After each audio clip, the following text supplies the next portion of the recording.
kita hari ini, yakni ciri, asas, dan prinsip demokrasi Pancasila.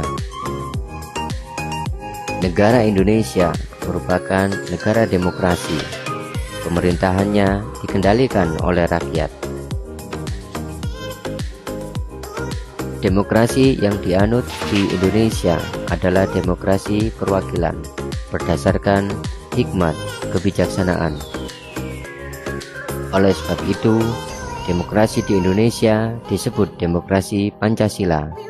Hal ini sesuai dengan sila keempat Pancasila, yakni kerakyatan yang dipimpin oleh hikmat kebijaksanaan dalam permusyawaratan perwakilan.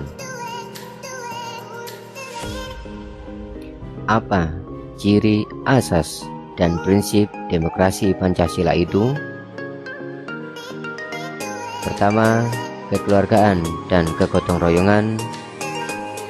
Kedua, musyawarah mufakat. Tiga, menghargai hak asasi manusia serta menjamin adanya hak minoritas. Keempat, demokrasi Pancasila harus bersendikan hukum.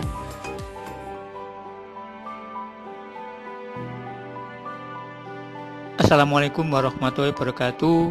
Anak-anakku siswa kelas 11 SMK Pikir Indah Malang. Alhamdulillahirrahmanirrahim.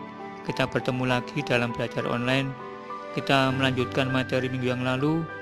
Sekarang kita masuki pertemuan ketiga, materi ketiga bab 5.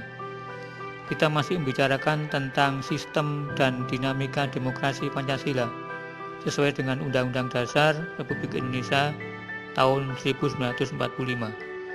Harapan Bapak anak-anakku tetap selalu dalam keadaan sehat-sehat saja, karena anak-anakku selalu menerapkan protokol kesehatan dimanapun anakku berada. Amin.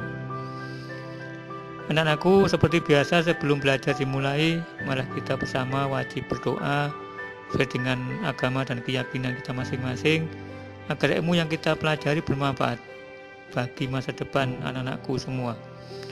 Yang beragama Islam, ikuti Bapak. Berdoa mulai. A'udzubillahi minasyaitonirrajim. Bismillahirrahmanirrahim. Alhamdulillahirabbil alamin. Arrahmanirrahim. Maliki yaumiddin. Iyyaka na'budu wa iyyaka nasta'in. Ihdinas siratal mustaqim. Siratal ladzina an'amta 'alaihim ghairil maghdubi 'alaihim waladdallin. Amin. Selesai. Terima kasih. Anak-anakku, Bapak lanjutkan untuk menyampaikan tujuan pembelajaran. Siap? Tujuan pembelajaran kali ini ada 5, yaitu nomor 11 sampai dengan nomor 15. Setelah pelajaran selesai, diharapkan siswa dapat nomor 11 menjelaskan musyawarah itu lebih baik daripada voting. 12 menjelaskan 2 macam demokrasi menurut partisipasinya. 13 menjelaskan ciri khas demokrasi dan ciri khas musyawarah. 14 menjelaskan cara-cara pengambilan keputusan.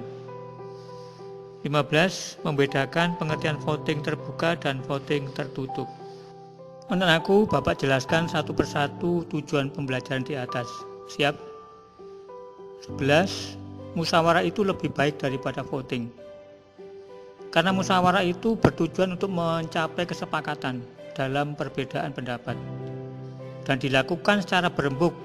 Berembuk itu memadukan berbagai pendapat. Karena semakin banyak pendapatnya yang masuk, maka semakin objektif dalam memutuskan masalah. Itu lebih baiknya. Sedangkan voting tidak dilakukan secara berembuk dalam mengambil kesepakatan. Hanya dilakukan dengan suara terbanyak, tanpa memadukan berbagai pendapat. Oleh karena itu, voting dilaksanakan dengan alasan karena musyawarah itu tidak menemukan jalan keluar atau menemui jalan buntu. Semua bersikeras dengan pendapatnya masing-masing.